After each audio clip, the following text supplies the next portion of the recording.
আলাইকুম, good morning and very good morning DXN. কেমন আছেন সবাই? আশা করি প্রত্যেকে ভালো আছেন। আমার সাথে যেই পার্সনটাকে দেখতেছেন আমাদের আর একটা পদবি বাকি, ক্রাউন অ্যাম্বাসেডর, রাইট ভাইয়া?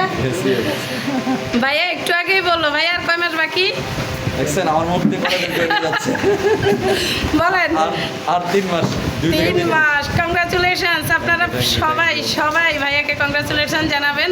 ভাইয়া আমরা কিভাবে আপনার জায়গায় যাব, আমাদেরকে একটু সলিউশন দেবেন। ইনশাআল্লাহ জায়গায় যাওয়ার একটাই রাস্তা, সেটা হলো লাগাতার পরিশ্রম করেন, লাগাতার লেগে থাকেন, নিরন্তর চেষ্টা করেন, মানে থাইমা না, একদম চেষ্টা করেন। কম কাজ বেশি কাজ হোক অসুবিধা নাই, কিন্তু কাজ কন্টিনিউয়াস করতে থাকেন। কন্টিনিউয়াস কাজের এক সময়ই দেখবেন আপনি আপনার জায়গায় পৌঁছে গেছেন। Thank you. Thank you very much. দেখেন আজকে আমি কিন্তু এত বড় একজন পার্সনের পাশে বসতেছি শুধুমাত্র ডিএক্সএনের কারণে। ওনাদের কাছে যাওয়াটা কিন্তু সবার সৌভাগ্য হয় না। না, আমি মনে করি এখানে কিন্তু বিশাল কিছু। ভাইয়া কিন্তু ক্রাউন অ্যাম্বাসেডর, মনে রাখবেন। আল্লাহ হাফেজ, গুড মর্নিং ডিএক্সএন।